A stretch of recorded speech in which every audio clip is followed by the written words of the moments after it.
Hi there, I'm your librarian, Nicole Breed, and today I'm going to talk to you about citations, particularly as nursing students. So I'm starting here in the Student Commons, and I'm going to go over to CVTC Library, and then find Course Guides, and Nursing. Okay, so this is the guide for the nursing program. Just a quick note while we're on this page, when you're looking for information for your research projects or any assignments that you have, start with Lippincott, Advisor, Procedures, and then Up to Date. These are 3 evidence-based practice resources, so they already have that reliability built into them. That's not to say that there isn't reliable information out on the broader web, but this is your best bet as a place to start when you're looking for information. If you don't know how to use those, ask your instructor, or you can always reach out to me. So then I'm going to go over to the Citations tab here. And I have my little blurb. Why is it necessary to cite sources? We've all heard of plagiarism. We know that we don't want to plagiarize. But it gets a little trickier than that when we talk about how do we really avoid it. Most people know about citing their sources, so I'll give you some tips about that. But then there's something we can do called paraphrasing that is also really helpful. So I'll give you some tips about that as well. But we're pretty serious about plagiarism here. And I will say 9 times out of 10, the person that plagiarizes did not do it on purpose. They were not meaning to steal information. It was more of a, I didn't know. So this is your video to help you know. So we have some different guides here. APA style is what you'll be using. The Purdue OWL is a great tool. But because you're going to be using Lippincott and Up to Date, you'll want to go to this Citing Specialized Databases link right here.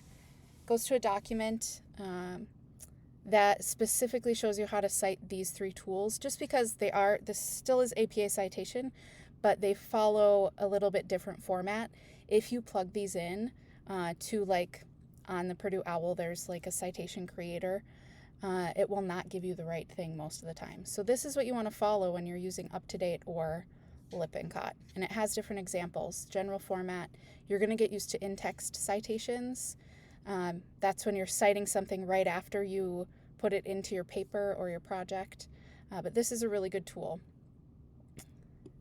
Okay, so back on this guide. So that's with citations. Another just couple of tips here. Make sure that you are keeping really good track of your notes as you're going. So if you take a quotation, make sure that right after that quotation, you put at least the author and the year of where you got that, and then copy that full citation down so you can come back to it later. It is the worst when you haven't kept track and then you have to go back at the end and like type things into Google to see where this quote came from, or that's sometimes where we run out of time, and then we have to turn it in and we're like, well, this is good enough, and it can be caught as a plagiarism red flag. Okay, so keep really good track of things as you're going. Like I said, if you use quotes or if you're taking notes, just put the author and the year after that, and whatever other information you need to help you get back to that source. So the other thing I want to tell you about is paraphrasing. So at this avoiding plagiarism link right here, we have quoting and paraphrasing, and it's got some really good information on here. And then there's also a handout that talks about how to paraphrase. Okay, and it gives some really good information that more than I can get into in this video. But one of the things that I heard that I think is a great tip is to write things like you are talking to a patient. Now, that's not going to work for every assignment that you have, but that is a really good way to paraphrase things. We know that we have to use medical language, and it can feel difficult to put that in our own words, right? When we know that we have to use technical terms. But if you think about how you would relay that information to someone that doesn't have your nursing background, so to a patient, I think that makes it a lot easier. I think that's a really good tip. So that's something to keep in mind for paraphrasing. But your instructors likely want you to use a mixture of quotes and paraphrasing. So make sure you're following how to cite those. And it has these specific examples right here for you. In-text citation paraphrase, in-text citation quote. But I will say, none of this is like easy, right? Especially if it's not something that you're used to. So just reach out to me, ask about these things. I'm happy to look at papers. And there are a lot of tools online as well. But again, I'm happy to help. So those are the basic things. Remember to keep track of your citations, really good track, not just general.